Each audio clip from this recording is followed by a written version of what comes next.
ओम शांति, ओम शांति, ओम शांति।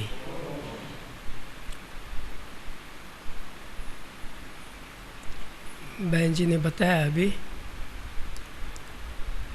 कि 6 मास से 1-2 के दर्शन दुर्लभ हो गए।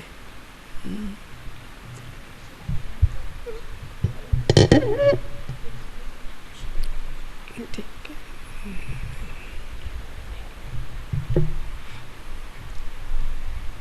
तो पूरे 6 मास हो गए कि जो पूरी व्यवस्था थी दुनिया की वो ठप हो गई और सभी के मन में एक ही संकल्प, एक ही बात है कि ये समय कब खत्म होगा। दुनिया वालों के लिए तो ये समय बहुत मुश्किल का समय था और है, घड़ियाँ भी बहुत मुश्किल की है,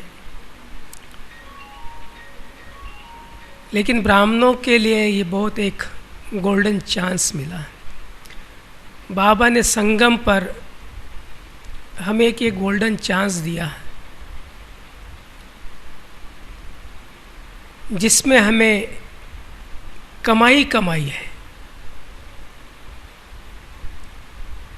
क्योंकि पहले हमारे यही संकल्प चलते थे या बाबा से यही कंप्लेंट रहती थी बाबा के सामने कि बाबा हमारे पास समय नहीं है। बाबा कहते थे बच्चे मुझे याद करो, बच्चे सेवाएं करो, बच्चे दुआएं लो, लेकिन हमारे सामने एक ही बात रहती थी, बाबा मेरे पास समय नहीं है, याद करने के लिए समय नहीं है, पढ़ाई पढ़ने के लिए समय नहीं है। लेकिन वर्तमान समय जो परिस्थिति आई है दुनिया के आगे, वो परिस्थिति दुनिया के लिए तो, दुनिया के मनुष्यों के लिए तो बहुत विकट परिस्थिति है, क्योंकि सब कुछ बंद हो गया। लेकिन ब्राह्मणों के लिए एक गोल्डन चांस मिला तपस्या करने के लिए, मनन चिंतन करने के लिए, अपने आप को जानने के लिए, समझने के लिए और विश्व की सेवा के लिए। वर्तमान समय सिर्फ हमने अपनी सेवा नहीं की, लेकिन विश्व की सेवा की।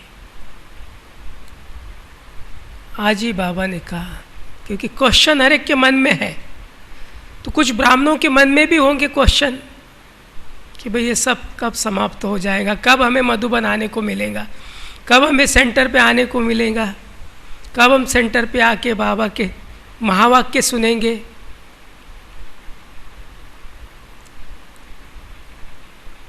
तो आज बाबा ने हम सबको क्वेश्चन मार्क से मुक्त कर दिया कि बाबा ने कहा आज वरदान में स्व के प्रति और दूसरों के प्रति, अगर हमें विश्व विघ्न विनाशक बनना है तो उसके लिए क्या करना है, क्या करना है। बहुत बड़ी लाइन है ये लाइन हमेशा हमें याद रखनी चाहिए, क्योंकि हर पल पल हमारा क्वेश्चन मार्क्स निकलता है कि क्वेश्चन, हर बात में क्वेश्चन। तो बाबा ने आज क्या कहा, क्वेश्चन मार्क्स समाप्त करो और क्या करो, फुल स्टॉप लगाकर शक्तियों का फुल स्टॉक जमा करो। तो शक्तियों का फुल स्टॉक कैसे जमा होगा, तो बाबा ने कहा हर बात में फुल स्टॉप, और व्यर्थ बातों के हम विस्तार में न जाए। क्या होगा, कैसे होगा, कब ये परिस्थिति ठीक होगी, क्योंकि ब्राह्मणों को बाबा ने सब ज्ञान दे दिया, हर तरह की समझ दी पूरे ड्रामा का ज्ञान दे दिया, क्या होने वाला है सब बता दिया बाबा ने। साकारवाणी में हम सब सुनते हैं कि बाबा ने कहा ऐसी ऐसी बीमारियां निकलेंगी, इसका कोई इलाज नहीं होगा। ऐसा समय आएगा कि आप घर के बाहर नहीं निकल सकेंगे, ऐसा समय आएगा आप सेंटर पे आके मुरली नहीं सुन सकेंगे। ये महावाक्य कब उच्चारे बाबा ने? आज से 50-55 साल पहले। और वर्तमान समय वो परिस्थिति हम देख रहे हैं। तो हमारे लिए तो कुछ आश्चर्य नहीं है कुछ आश्चर्य? हमारे लिए कोई आश्चर्य नहीं है, क्योंकि बाबा ने पहले ही बता दिया कि ये सब होने वाला है, ये सब पेपर्स आने वाले, ये परिस्थिति आने वाली है। लेकिन इस परिस्थिति में हम कैसे अपने आप को शक्तिशाली बनाएं, स्वयं विघ्न प्रूफ बनकर दूसरों को कि विघ्न हम हरे, उसके लिए बाबा ने कहा आज की शक्तियों का फुल स्टॉक जमा करो। तो हम हर परिस्थिति का स्वयं भी सामना कर सकेंगे और दूसरों को भी परिस्थिति का सामना करने के लिए उनको शक्ति दे सकेंगे। तो उसके लिए एक ही रास्ता है। बाबा ने सब बीमारियों की एक ही दवा दी है हमें। कौन सी दवा है? कौन सी दवा है? आज ही कहा बाबा ने, बाबा की याद। सभी बीमारियों की दवा है राजयोग का अभ्यास। जितना हम बाबा की याद में रहेंगे, जितना हम देही अभिमानी स्थिति में रहेंगे, जितना हम आत्माभिमानी स्थिति में रहेंगे, उतना हम विघ्न प्रूफ बनते जाएंगे, उतने हम शक्तिशाली बनते जाएंगे, उतने हम विघ्न विनाशक बनते जाएंगे।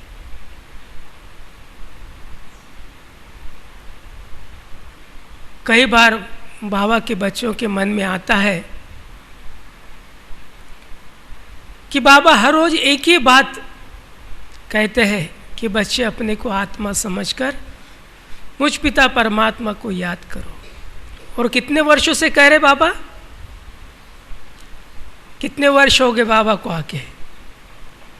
84 वर्ष। इस वर्ष हम 85वां शिव जयंती मनाएंगे। 85 वर्ष बाबा को आके हो गया। और 85 वर्षों से बाबा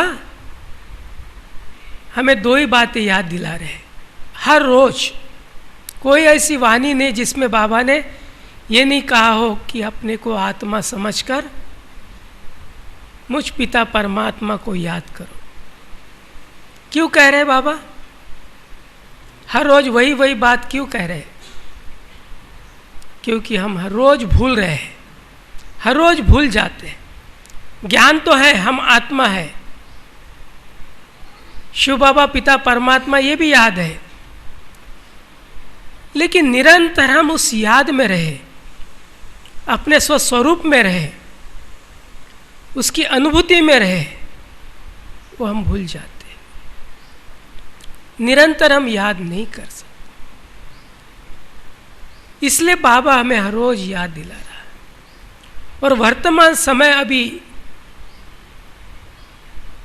हम निरंतर उस मूर्ति में रहे, क्योंकि अगर हम उस मूर्ति में रहते हैं कि मैं आत्मा हूँ, बाबा ने आज ही कहा रटते रहो मैं आत्मा हूँ, तो मुख से सिर्फ रटना नहीं है। रटने की बात भक्ति मार्ग जैसी नहीं है। रटने का मतलब है कि उस स्वरूप में स्थित हो जाओ कि मैं आत्मा हूँ, मैं आत्मा शांत स्वरूप है, मैं आत्मा पवित्र हूँ, मैं आत्मा शक्तिशाली हूँ, मैं आत्मा शिव बाबा की संतान हूँ। शिव बाबा सर्वशक्तिवान है, मेरा पिता सर्वशक्तिवान है, मैं मास्टर सर्वशक्तिवान हूँ। उस पिता सर्वशक्तिवान पिता से मुझे वो शक्तियाँ निरंतर मिल रही है, हर समय हर पल।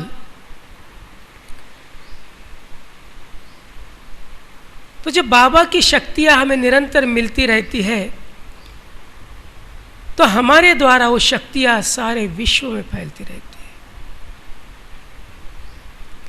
क्योंकि बाबा डायरेक्ट अपने बच्चों को ही देता है और किसी को देता नहीं है, क्योंकि बाबा का वर्षा बच्चों को ही मिलता है। तो जिन्होंने एक बार दिल से बाबा को बाबा कहा और बाबा को अपना बना लिया, बाबा ने अपना बच्चा हमें बना लिया, तो बाबा के पूरे वर्षे के अधिकारी हम बन जाते, उनके प्रॉपर्टी के हम मालिक बन जाते। फिर हमें मांगने की ज़रूरत नहीं होती है बाबा से कि बाबा शक्ति दो, लेकिन बाबा की शक्तियाँ हमें स्वतः ही मिलती जाती, बाबा का सहयोग हमें स्वतः ही मिलते जाता है। लेकिन उसके लिए हमें अपने स्वस्वरूप में स्थित होना बहुत जरूरी है। तो जैसे हम अपने स्वस्वरूप में स्थित हो जाते हैं, आत्मिक स्वरूप में स्थित हो जाते हैं, तो स्वतः ही बाबा से वो शक्तियाँ मिलना शुरू हो जाती हैं। वर्तमान समय बाबा की बहुत मदद मिल रही है हर एक बच्चे को, लेकिन उसका अनुभव वही कर पा रहा है जो बाबा की याद में है, स्वस्वरूप में स्थित है। और जो परिस्थिति के वश है, क्योंकि समस्या तो बहुत है, दुनिया वालों के सामने भी है, ब्राह्मणों के सामने भी है। सबसे बड़ी परिस्थिति है आर्थिक परिस्थिति, शारीरिक परिस्थिति, बीमारियों की परिस्थिति है, पारिवारिक परिस्थितियां हैं।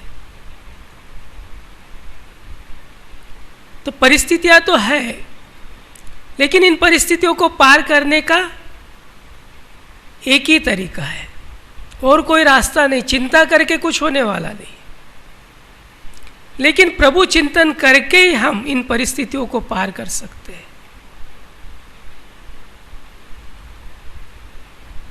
हर परिस्थितियों से पार हम जा सकते हैं, क्योंकि परिस्थिति की चिंता करके तो परिस्थिति पार होने वाली नहीं है, और चिंता बढ़ेगी और भी टेंशन बढ़ेगा, क्योंकि बाबा की याद नहीं है।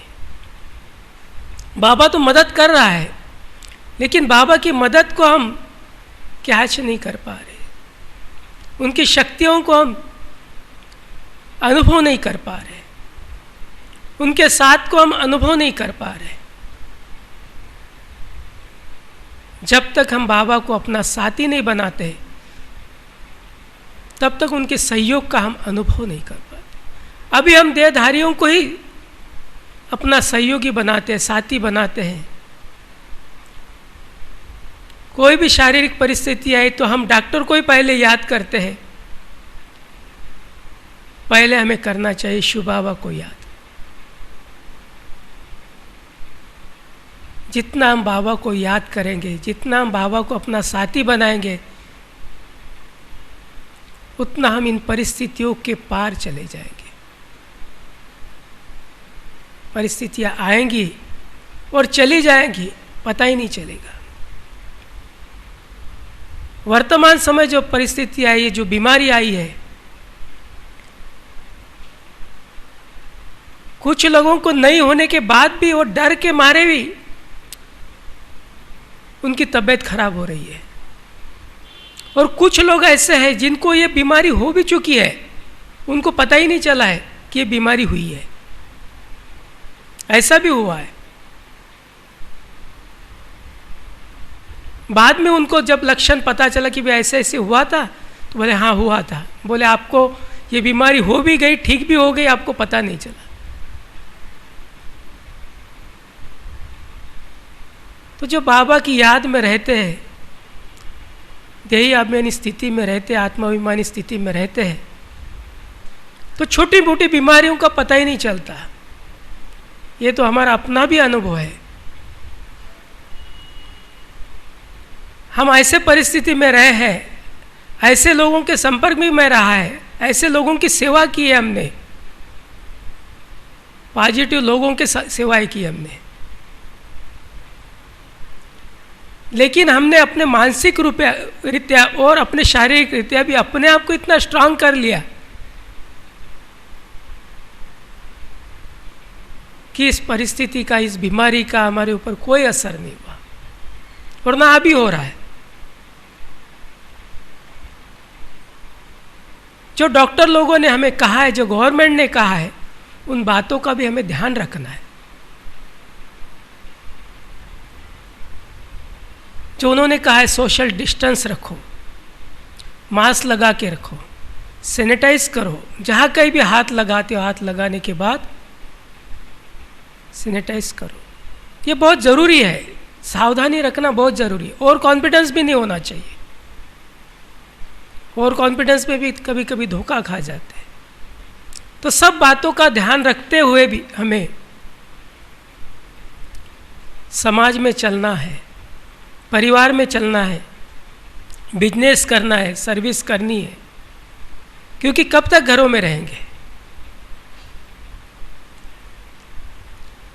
तो सब कुछ करते हुए भी हमें उपराम रहना है। कोई भी किसी भी बात में हम फंसे नहीं, क्योंकि समय अभी यही है कि हमें जितना उपराम होते जाएंगे उतना हम इस दुनिया की परिस्थितियों से, विघ्नों से, प्रभाव से मुक्त होते जाएंगे। किसी के भी प्रभाव भी नहीं आए, चाहे पारिवारिक हो, चाहे लौकिक परिवार हो, चाहे अलौकिक परिवार हो।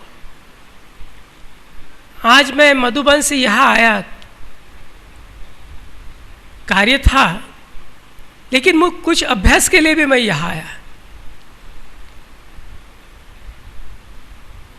क्योंकि मधुबन में सेवाएं हम कर रहे हैं। सेवाएं करते करते हम सेवाओं से भी हमारा अटैचमेंट हो जाता है,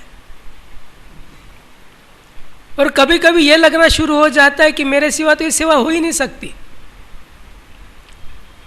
अपना देहाभिमान आना शुरू हो जाता है कि मेरे सिवा तो ये सेवाएं कोई कर ही नहीं सकता।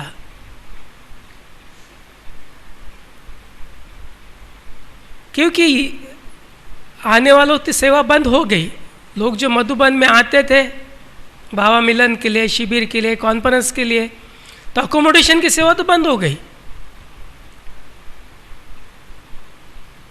लेकिन वर्तमान समय बड़ों ने ये सेवा दे दी कि घर के लोग जो भी बीमार होते हैं उनका इलाज कराना है।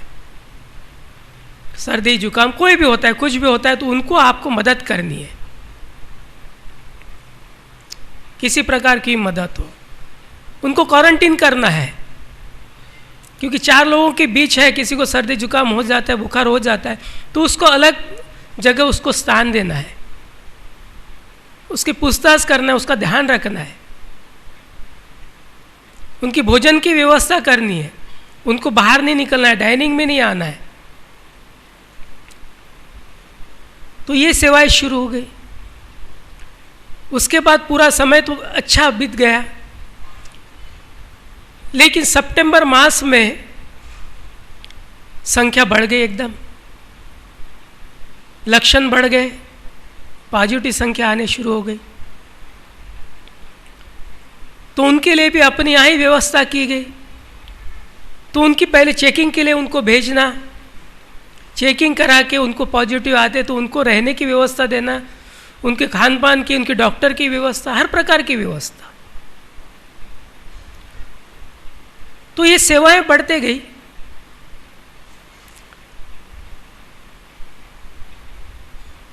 तो मन में एक संकल्प आया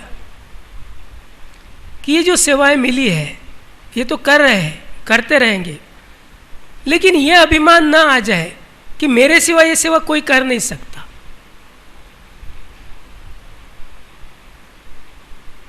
तो मुझे संकल्प आया कि क्यों ना मैं कुछ समय के लिए यहाँ से साइड में हो जाओ और देखो कि ये सेवा और कोई कर सकते नहीं कर सकते। और मेरे अंदर तो था मेरे से अच्छी कर सकते हैं कोई भी है। तो इसलिए कुछ समय के लिए मैं इधर आ गया और मैंने देखा कि वो सेवा और भी अच्छी तरह चल रही है। क्योंकि आदमी को कोई भी कार्य करते करते एक अभिमान भी आ जाता है और अटैचमेंट भी हो जाता है कि मैं जो सेवा कर रहा हूँ मेरे सिवा कोई नहीं कर सकता, मैं जो परिवार चला रहा हूँ मेरे सिवा परिवार चल ही नहीं सकता, मेरे सिवा सेंटर चल ही नहीं सकता। तो ये हमारा जो एक अभिमान आ जाता है, हम भूल जाते हैं कि ये सेवा बाबा की है, करण करना बाबा है, सब कुछ बाबा कर रहा है।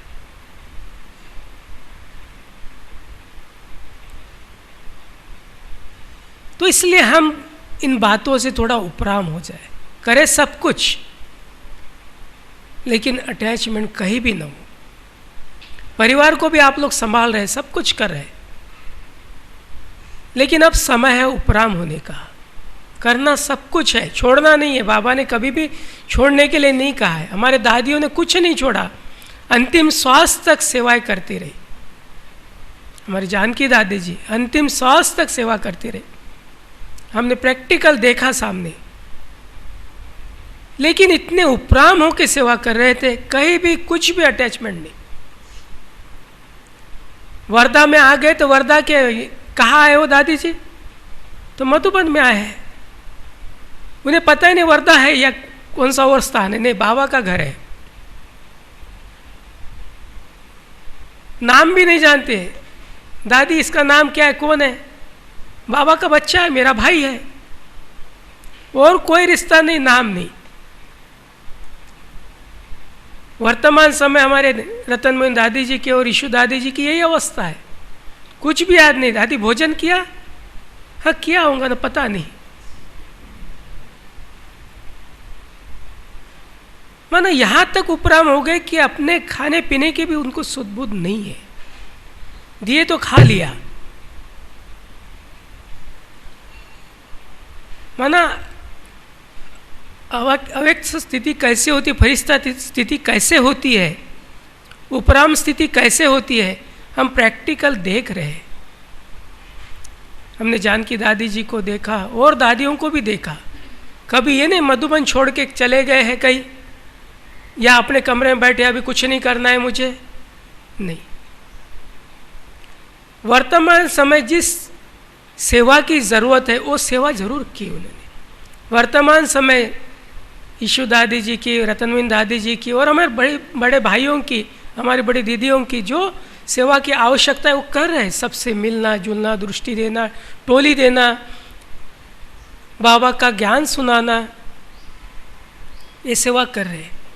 लेकिन स्थूल सेवा से एकदम उपराम है, क्योंकि वो एज भी नहीं है। आज जिनकी उम्र 95 हो उनको बोलेंगे हम स्थूल सेवा करो, उसकी ज़रूरत नहीं है। लेकिन वर्तमान समय जिस सेवा की उनकी ज़रूरत है वो सेवा बराबर करे। सेवा के बिना वो रह नहीं सकते। जब तक कोई मिलने नहीं आए तो कहेंगे आज कोई सेवा नहीं है क्या। एक दिन रतन में दादी जी के पास बैठे थे हम, तो दादी जी को कहा, दादी जी आप बहुत सेवा कर रहे हैं, देखो मुरली सुनाने आते हैं। तो बोले मैं क्या करती हूँ, कुछ भी नहीं करती हूँ, फ्री में बैठ के खा रही हूँ। मैंने बोला दादी नहीं, आपकी मुरली तो देखो पूरे विश्व में सुनी जाती है, आप सुनाते हो तो। अच्छा, मेरी जो मैं मुरली सुनाती हूँ सारे विश्व में सुनते हैं। मैंने बोला दादी देखो ये मोबाइल में ये जो मुरली आपने सुबह सुनाया वो मुरली सब सुन रहे हैं। तो बोले अच्छा, बोला हाँ। तो बोले, मैंने बोला दादी आज हर रोज़ मुरली सुनाने आया करो। तो बोले हाँ मैं तो हर रोज़ आती हूँ, क्योंकि कभी कभी तबीयत ठीक नहीं होती तो मना करते हैं उनको बहनें कि दादी आज मुरली नहीं सुनाओ, आज आपकी तबीयत ठीक नहीं है। तो अभी नहीं मुझे मुरली सुनाने जाना है, मुरली सुनाने जाना है, कैसी भी तबीयत हो। तो इतनी दादियों को इतना बाबा के मुरली से, बाबा के परिवार से, बाबा की सेवा से इतना प्यार है। आज भी 95 एज है। तो हमें भी बाबा से, बाबा की मुरली से, बाबा की सेवा से, भले स्थूल सेवा वर्तमान समय नहीं है, लेकिन जितना हम बाबा की याद में रहते हैं, स्वस्वरूप में स्थित रहते हैं, तो ये बहुत बड़ी सेवा है। परिवार को ही नहीं, पड़ोस को ही नहीं, एक डिस्ट्रिक्ट को ही नहीं, लेकिन सारे विश्व को वाइब्रेशन फैल रहे हैं। क्योंकि इतने सारी आत्माएं, हम ब्राह्मण आत्माएं जो बाबा के साथ योग लगा रहे हैं, तो योग के द्वारा विश्व को हम अनेक आत्माओं को बहुत मदद कर रहे हैं। तो जो 6 मास हमें मिला था और आगे भी जो भी समय हमारे को मिलेगा, उस समय जो हम तपस्या करेंगे, तो उस तपस्या के आधार से हम अपनी स्थिति भी हम ऊंची बना सकते हैं, अपनी शक्तियाँ भी हम जमा कर सकते हैं, अपनी अवस्था को हम पावरफुल बना सकते हैं और दूसरों को भी हम बहुत मदद कर सकते हैं। ब्राह्मणों को भी कर सकते हैं, परिवार को भी कर सकते हैं और सारे विश्व की आत्माओं को भी कर सकते हैं। तो वर्तमान समय यही हमें शिक्षा दे रहा है कि बस तपस्या और तपस्या और तपस्या, और कोई बात नहीं। जो स्थूल सेवा है सब कुछ करना है, लेकिन तपस्या भी साथ साथ करनी है।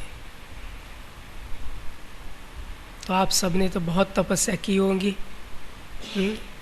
घर घर आश्रम बन गया होगा अभी नहीं सबका। हाँ, बाबा ने पहले ही कहा था हर घर घर गीता पाठशाला बन जाए। तो ये 6 मास में तो आपने अपने घर को गीता पाठशाला बना दी। कई भाई बहनें सुनाते हैं मुझे कि अड़ोस पड़ोस के भाई बहनों को हम बुलाते हैं, 2-4 भाई 5 भाई आते हैं, बहनें आती हैं, मुरली सुनाते हैं। कई माताएं मुरली सुनाना शुरू कर दिया, माताएं भी टीचर बन गई, कई भाई टीचर बन गए।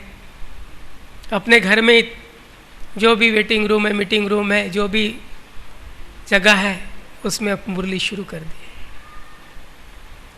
लेकिन धीरे धीरे परिस्थिति भी ठीक होते जाएंगी, तो फिर से हम बाबा के घर में आएंगे, मुरली सुनेंगे, सब लोग बैठ के संगठित होके मुरली सुनेंगे।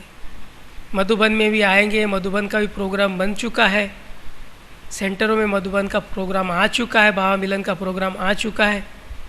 18 अक्टूबर से ऑनलाइन बाबा मिलन का प्रोग्राम शुरू किया है। और जैसे गवर्नमेंट छुट्टी देंगे तो फिर हम मधुबन में भी आप सबको बुलाएंगे। धीरे धीरे जैसे जैसे परिस्थिति ठीक होते जाएंगी, तो इसके लिए हम शारीरिक रूप से भी अपने आप को स्ट्रांग बनाए। मानसिक रूप से तो हम बना ही रहे अपने आप को स्ट्रांग, शारीरिक रूप से ही बनाए। उस बीमारी का सामना करने के लिए हम अपने आप को शक्तिशाली बनाएं, अपना इम्यूनिटी पावर बढ़ाएं। हाँ, जितना हम अपने आप को शक्तिशाली बनाएंगे, उतना ये परिस्थिति, ये जो बीमारी है वो दूर हो जाएगी। ठीक है ना। तो इसलिए वर्धा, चलो कल परसों हम जा रहे हैं, तो माधुरी दीदी ने बहुत आग्रह किया, नहीं आओ आप। हमने सोचा आके किससे मिलेंगे, लेकिन देखा मैंने वर्धा में तो काफ़ी सारे भाई बहनें जो आ रहे हैं। अच्छी बात है, हिम्मत रखी आप सब ने। लेकिन इन 3 बातों का ज़रूर ध्यान रखिए। आप जब यहाँ आते हो तो मास्क ज़रूर लगा के रखिए, सोशल डिस्टेंस का ज़रूर ध्यान रखिए। ये ज़रूर हमें रखना है, क्योंकि एक भी कोई केस हो जाती है तो फिर सभी को उसका नुकसान होता है। ठीक है ना। इसलिए मास्क लगा के रखेंगे, सैनिटाइज करते रहेंगे। सेंटर में आते तो पहले ही, मैं अभी गाड़ी से उतरा सैनिटाइज किया, मैं जेब में रखता हूँ, स्प्रे अपने जेब में रखता हूँ कि जैसे मैं गाड़ी से उतरा पहले लगाया। हाँ, अभी जैसे माइक को हाथ लगाया तुरंत लगा के, तो एक सावधानी है ये। ठीक है ना। तो ये ज़रूर रखिए, इन बातों का ध्यान रखेंगे तो बहुत सेफ रहेंगे, अच्छे रहेंगे, और हमारा जो कार्य है वो बहुत ही अच्छी तरह सुचारू रूप से चलेगा। क्योंकि मधुबन में भी हमने शुरू किया है, मधुबन में भी मुरली हमारी 3 मास से शुरू हो चुकी है। वैसे तो पहले से चल रही थी, लेकिन हम 20-25 लोग ही बैठते थे, लेकिन धीरे धीरे फिर शुरू की तो कम से कम 200 लोग हम बैठते थे, 200-300 लोग। लेकिन अभी आगे कुछ दिनों के बाद, डेट नहीं बताता, शायद सुन भी रहे होंगे कई बार, लेकिन आगे हम डायमंड हॉल में भी मुरली शुरू करने वाले। तो धीरे धीरे करके जैसे पहले जो भी सिस्टम था, जो व्यवस्था थी, उस अनुसार फिर से शुरू हो जाएगा, ठीक है ना। और फिर से आप मधुबन बाबा मिलन के लिए आ सकेंगे। ये नहीं समझना अभी दादी जी तो बॉम्बे में बैठे हैं तो हम ऐसे किससे मिलेंगे बाबा से, कैसे मिलेंगे, टीवी में तो यह भी यहाँ भी देख लेते हैं, लेकिन ऐसा नहीं है। मधुबन का मिलन अलग प्रकार का होता है। भले बाबा साकार रूप में वहाँ नहीं आते हैं, लेकिन संडे की वाणी में आप सबने सुना कि पहले बाबा अव्यक्त बाप दादा व्यक्त में आके सबसे मिलते थे, लेकिन वो समय भी आएगा जब व्यक्त में ही व्यक्त से मिलन करना पड़ेगा। तो वैसे तो हर रोज़ हम बाबा से मिलन अव्यक्त में तो करते रहते हैं, तो वैसा ही मिलन, क्योंकि पहले हम बच्चे थे, जब छोटे बच्चे होते हैं ना, माँ बाप हर कार्य साथ लेके कराते हैं, चलना सिखाते हैं, खाना सिखाते हैं, बोलना सिखाते हैं।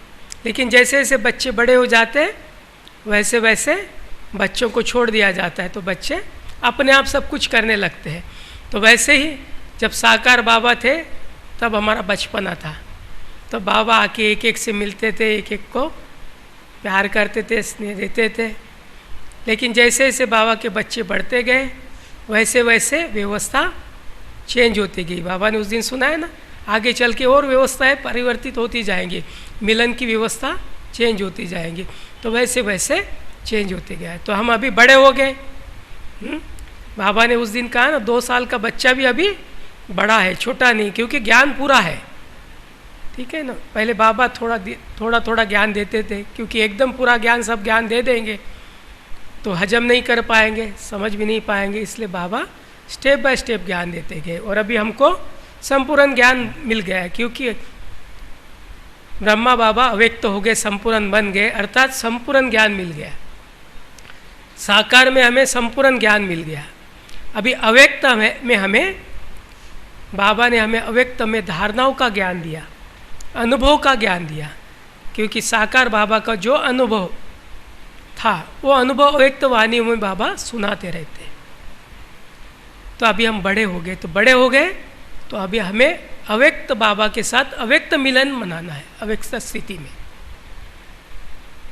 तो आप तो घर में बैठ के भी सुनते हैं, देखते हैं, यहाँ भी आते हैं, यहाँ भी सुनते हैं, देखते हैं, लेकिन मधुबन में बैठ के, जहाँ साकार में व्यक्त में बाबा आते थे और वहाँ बैठ के हम बाबा से मिलते थे, मिलन मुलाकात करते थे, तो उस समय का अनुभव हमें आज भी वर्तमान समय भी होगा, और हो रहा है। जो जो लोग आते वो सुनाते हैं अपना अनुभव, हम स्वयं बैठते हैं, हम स्वयं सुनते हैं, देखते हैं, तो हमें वही भासना आती है। भले मुरली आप घर में भी सुन सकते हैं, आजकल सबके मोबाइल में आती है, फिर भी आप सेंटर पे आके सुनते हैं। क्यों सुनते हैं? क्योंकि सेंटर का अपना महत्व है, मधुबन का अपना महत्व है। और जो प्रोग्राम बनता है बाबा मिलन का, और मधुबन में सब बैठ के डायमंड हॉल में सुनते हैं, उसका अपना महत्व है। और उस समय अव्यक्त रूप में बाबा आके हम बच्चों को दृष्टि देते हैं, शक्ति देते हैं, अनुभूति कराते हैं, वो पालना देते हैं। तो इसलिए मधुबन आना भी ज़रूरी है। वो क्लासेस मिलती है सभी महारथियों के। अभी कहेंगे कि वर्तमान समय 6 मास से तो आप इतने क्लासेस सुन रहे घर बैठे, लेकिन एक होता है मोबाइल में सुनना, टीवी में देखना, और एक होता है प्रैक्टिकल में, साकार में आमने सामने बैठ के लाइव सुनना, लाइव देखना। तो फर्क पड़ जाता है, बहुत फर्क पड़ता है। इसलिए इस महत्व को भी हम कम नहीं करें। तो जो बाबा ने सिस्टम बनाया है, जो मधुबन से डायरेक्शन आते हैं, उस अनुसार हमें चलना है, उस अनुसार ही हमें हर कार्य करना है। ओम शांति। हाँ, 22 मार्च से वर्कर्स बंद हो गए, जो भी लेबर्स आते थे काम करने, जो भी अपने मकान सफाई में वगैरह अन्य सफाई के लिए, तो वो सब हमने बंद कर दिए और सब काम अपने जो भाई है वही करना शुरू करे, झाड़ू पोछा वगैरह सफाई का काम। तो आज तक भी वही चल रहा है। सभी भाई अपने अपने मकान बहुत आराम से सफाई कर रहे हैं और प्यार से कर रहे हैं, बहुत उमंग उत्साह से कर रहे हैं। सेवादारी नहीं है, सब सेवादारी चले गए। तो सब्जी काटने की सेवा, रोटी बेलने की सेवा, किचन में सेवा, जो रेगुलर है ज़रूरी होता है, सब सेवा सब भाई लोग जो समर्पित मधुबन निवासी है तीनों जगह स्वयं कर रहे हैं। तो इसलिए सबको बहुत अच्छा नवीनता आई है, नई सेवा मिली है। हमारी बड़ी बहनें भी, उषा बहन, गीता बहन, बड़े भाई, वो भी सब्जी काटने चले जाते हैं, क्या ना। तो अभी उनकी भी सेवा बढ़ गई, वैसे ऑनलाइन सेवा बहुत बढ़ गई। हाँ, तो इस तरह बहुत मज़ा आ रहा है मधुबन में। अपन ही बनाओ अपन ही खाओ, ये सब चल रहा है। ठीक है ना। और सुरेश भाई ने खास आए थे यहाँ आसगांव में, सुरेश भाई के गांव में एक छोटा सा भवन बनाया, छोटा सा मना 1600 स्क्वायर फीट में बनाया हुआ है। ऐसे ज़मीन ज़्यादा है, 1600 स्क्वायर फीट में मकान बनाया है। तो वो पूरा कंप्लीट हो चुका है। तो गृह प्रवेश करना था, तो 18 तारीख को करेंगे। रजनी दीदी जाएंगे और उसका गृह प्रवेश करेंगे। बाकी उद्घाटन फिर कोरोना सब कुछ ठीक हो जाए, फिर से परिस्थिति ठीक हो जाएगी, फिर उसका उद्घाटन करेंगे। तो उसके लिए सहयोग विशेष सुरेश भाई का रहा। इन्होंने ज़मीन खरीदी, मकान पूरा कंप्लीट बना के बाबा को डोनेट किया है। तो जो संकल्प था इनका कि भाई गांव में होना चाहिए गीता पाठशाला, क्योंकि बहुत पुरानी गीता पाठशाला है वहाँ। तो नए नए हर रोज़ हर साल कहीं ना कहीं मकान बदली करने पड़ते थे, आज यहाँ कल वहाँ परसों वहाँ, और ठीक से गांव में मकान भी नहीं मिलते थे। तो इनका संकल्प था कि बाबा का घर बनना चाहिए, और 1 साल के अंदर बन के तैयार हो गया है। तो ऐसे ही अभी वर्धा में भी करना है, बड़ा स्थान बनाना है, ज़मीन तो लेके रखे, लेकिन आगे क्या प्लान है वो भी आप सब सुनाएंगे, किस तरह करना है, क्या करना है। हाँ, तो अभी कहाँ तक अपने सरकारी कार्य हुआ है तो बताएंगे, तो आगे का प्लान बनाएंगे फिर। ठीक है ना, बनाना है ना। हाँ, बनाना है तो उमंग उत्साह के साथ हाथ ऊपर करो। हाँ, बनाना है ना अभी, कि ऐसे कि भाई ठीक है बनाएंगे। बनाना ही है, सफल करना है, समझे ना। वर्तमान समय सफल करने का समय है, क्योंकि आगे कोई भरोसा नहीं, आगे क्या होगा कैसे होगा। और जो बाबा के नाम से सफल कर देगा उसका सफल हो गया। ये नहीं सोचो कि आगे कैसे क्या होगा, बनाए नहीं बनाए, ऐसा नहीं है। बाबा तो शुरू से कह रहा है अगली दिवाली देख नहीं सकेंगे, ठीक है ना। तो ये सोच के चले कि अगली दिवाली तो आने वाली नहीं है, तो फिर क्या करे बना के। लेकिन किसी भी आत्मा का कोई भरोसा नहीं कब चला जाए, लेकिन विनाश कब होगा इसके बारे में नहीं सोचने का। जब होना तब होगा, लेकिन मुझे अपना सफल करना है, ठीक है ना। तो ये वर्तमान समय सफल करने का ही समय है, तो करना ही है, बनाना ही है। मेरा तो दृढ़ संकल्प है कि वर्धा में सुंदर भवन बनाना है और सेवाएं शुरू करनी है, और 1 साल के अंदर करना है। 1 साल के अंदर जितना होगा उतना ही करके उसकी सेवाएं शुरू करनी है। होना चाहिए ना, क्योंकि हमारी दादी प्रकाशवाणी जी थे ना, तो कोई भी मकान बनना है वो बराबर 1 साल का टाइम देते थे। बोलते 1 साल के बाद मैं इसका ओपनिंग करूंगी और बाबा के बच्चों के लिए रहने को दूंगी। चाहे शांतिवन बना इतना बड़ा, पूरा नहीं बना था, 1 साल में जितना बना था दादी ने बोला इसी में आएगा, बाबा आएगा और यही बाबा के बच्चे रहेंगे। छत भी नहीं पड़ा था कई जगह, तो बोले टेंट लगा के रहेंगे। लेकिन जो बाबा का स्थान बना है, जहाँ बाबा के बच्चों का कना दाना लगा है, वो सफल होना चाहिए। तो इस संकल्प के साथ दादी ने इतना बड़ा कार्य किया है, इतने बड़े बड़े कॉम्प्लेक्स बनाए हैं। तो इसलिए हमें भी वही करना है, जो बाबा ने किया, जो दादी ने किया, वो हमें करना है। ठीक है ना, जल्दी से जल्दी पूरा करना है। एक धुन लग जाए, धुन लगनी चाहिए, तो बाबा सब कार्य करा लेता है, मददगार भी आ जाते। ठीक है ना, ये हमारा अनुभव है, मधुबन का भी अनुभव है। कई लोग ये समझते हैं कि मधुबन में तो चारों ओर से पैसा आता है, सब सहयोगी बनते हैं, वहाँ तो बड़ा सहज है। लेकिन हमें मालूम है कि वहाँ पर भी कैसे इकट्ठा होता है, क्योंकि आपका छोटा स्थान होता है, पैसा कम लगता है, लेकिन आता भी कम है। बड़ा स्थान होता है, वहाँ पर भी वो इतना ही आता है जितना यहाँ आता है। ठीक है ना, यहाँ 1 करोड़ का होता है, वहाँ 10 करोड़ का होता है। यहाँ 1 करोड़ का होता है तो लाख आता है, वहाँ 10 करोड़ का होता है तो 1 करोड़ आता है।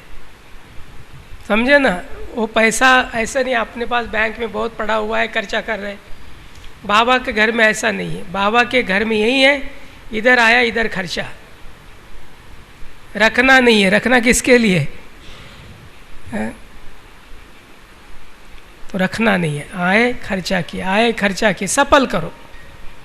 जितना खर्चा करते इधर से निकालते हैं, उतना उधर से आता है। ठीक है ना, तो इसलिए हिम्मत करके शुरू करना है। तो इसलिए जो भी सरकारी जो भी कार्य है अभी वो पूरा करो जल्दी से जल्दी। ठीक है ना, लॉकडाउन में मैं अभी शिवनी जाके आया, वहाँ 4 जगह काम चल रहा है, बड़ा बड़ा काम चल रहा है शिवनी में। आजू बाजू के गीता पाठशाला सेंटर्स है, वहाँ भी चल रहा है। तो मैंने देखा यहाँ पर शिवनी गया था, वहाँ 20,000 स्क्वायर फीट में कार्य चल रहा है। उन्होंने नीचे का बना दिया, नीचे शुरू कर दिया, ऊपर बन रहा है। ठीक है ना, तो इस तरह सेवाएं शुरू कर देनी है, कार्य शुरू करना है फटाफट। ठीक है, ओम शांति। धन्यवाद भाई जी, आपने शुभ संकल्प रखा। हम वर्धावासियों की तरफ से कहते हैं कि हम उसको मूर्त स्वरूप देने का प्रयास नहीं कहती हूँ, उसको मूर्त स्वरूप दे के रहेंगे। धन्यवाद। सुरेश भाई जी को भी बहुत बहुत धन्यवाद। अपने स्थान का उद्धार करना, हर आत्मा का जो कर्तव्य है वो भली भांति वो निभाते रहते हैं। एक तप से भी ज़्यादा पिछले 15 सालों से आप मधुबन में सेवाएं दे रहे हैं। बहुत बहुत धन्यवाद।